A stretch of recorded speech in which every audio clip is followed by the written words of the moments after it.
Bueno, iniciamos hablando acerca de lo que es la solución de conflictos. Este se conoce como el proceso que utilizan dos o más partes para encontrar una solución cordial a un problema.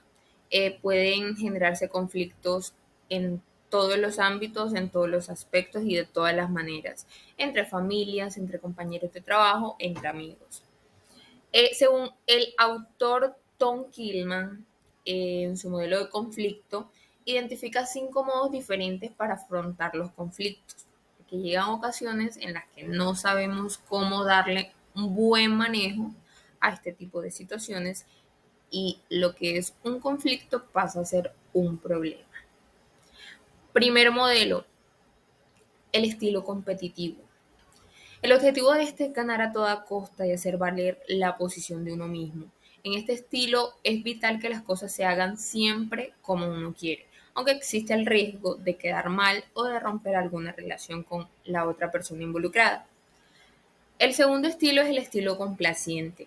Aquí actuamos más al pendiente de los problemas y preocupaciones de los demás que de nuestros pues, propios intereses. Y como resultado nos acomodamos a esa situación y cedemos a la posición de la otra persona involucrada. Bueno, o el tercer estilo es el estilo evasivo. Aquí, pues como podemos imaginar, consiste en actuar de forma esquiva y no afrontar el conflicto. Actuamos de forma evasiva cuando consideramos que no es el momento ni el lugar adecuado para tratar dicho conflicto. El otro estilo del que nos habla el autor Thomas es el estilo colaborador. En esta forma, manejar los conflictos se procura dar con una solución que satisfaga a todas las partes involucradas. eh, pues no tira más para un lado o busca un ganador, sino que busca que ambos solucionen y sí, de la misma manera. El estilo comprometido, que es el último dentro de este modelo que nos expone el autor, y puede decirse, o bueno, sí puede explicarse más en el sentido de que ni es para ti ni es para mí. Este lo utilizamos para llegar a una solución intermedia en la que todos han cedido un poco. En principio no es la que hubiésemos pues deseado, pero es una solución aceptable que puede valer. Bretaña acompaña tus mejores momentos.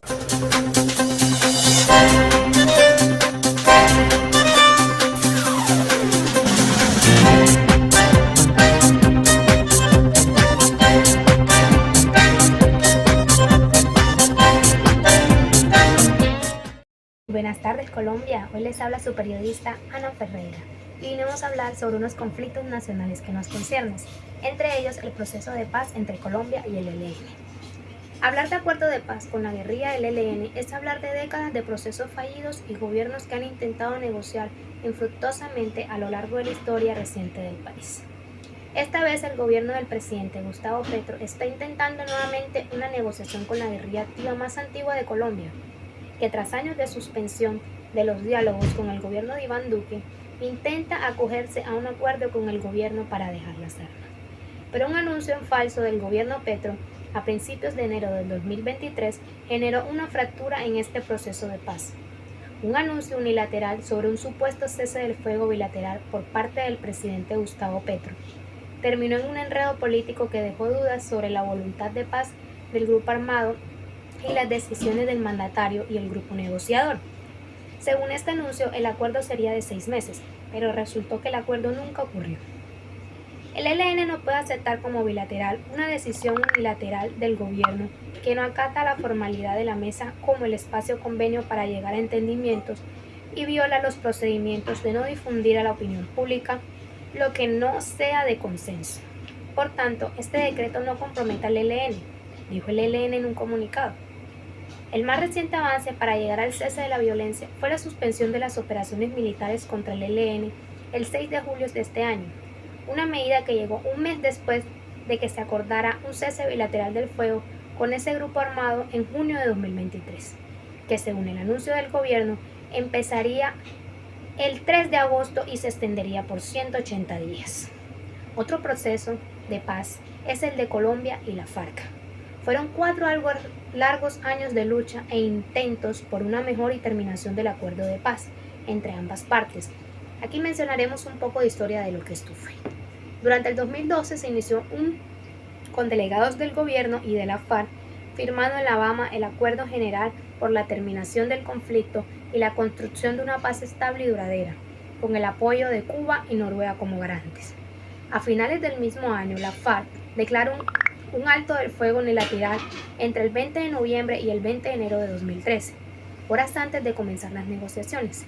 En los años siguientes hubo múltiples negociaciones y varios acuerdos donde entró la tregua navideña, el cese de fuego unilateral, el desminado humanitario conjunto y firman en La Habana el Acuerdo sobre Víctimas del Conflicto, que incluye un sistema integral para la reparación, justicia, verdad y garantías de no repetición.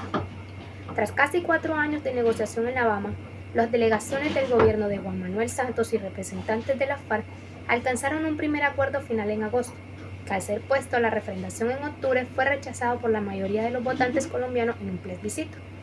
Tras escuchar la propuesta de los voceros del no y las delegaciones, realizaron ajustes y llegaron a un nuevo acuerdo final el 12 de noviembre de 2016.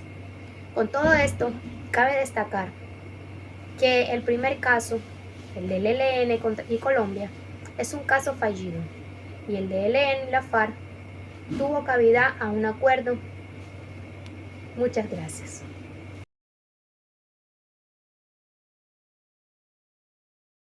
Conflictos internacionales. El conflicto entre Israel y Palestina es un muy buen ejemplo de fracaso en resolución de conflictos. El conflicto entre estos países ha sido uno de los más largos de la historia contemporánea y, como hemos visto estos días, sigue muy lejos de resolverse. El conflicto actual entre los países israelíes y palestinos se remite a la Declaración de Independencia de Israel en 1948. Un país que desde su fundación ha experimentado conflictos con sus vecinos, principalmente países árabes y musulmanes. Se trata de un conflicto que nació en el siglo pasado, pero que ha estado latente durante décadas y parece no tener un fin a la vista.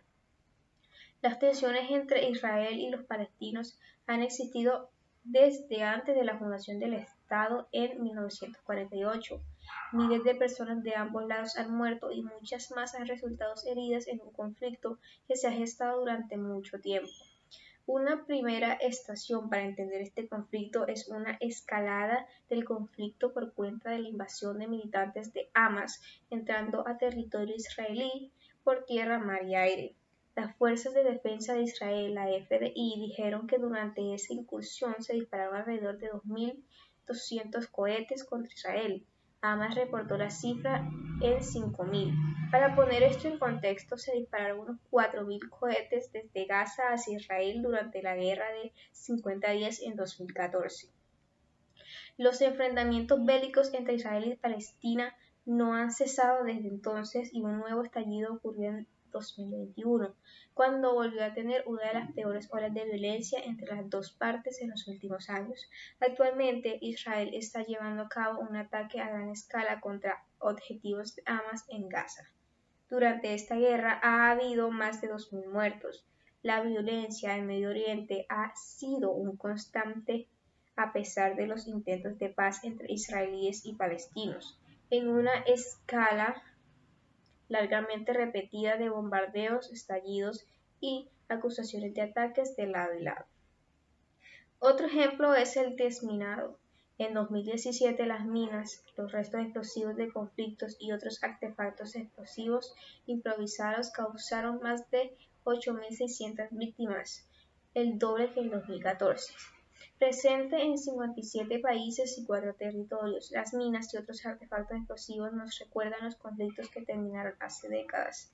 La ONU trabaja por un mundo libre de la amenaza de las minas y los explosivos que dejaron las guerras, donde las personas y la comunidad viven en un lugar seguro para el desarrollo y donde se asista a las víctimas.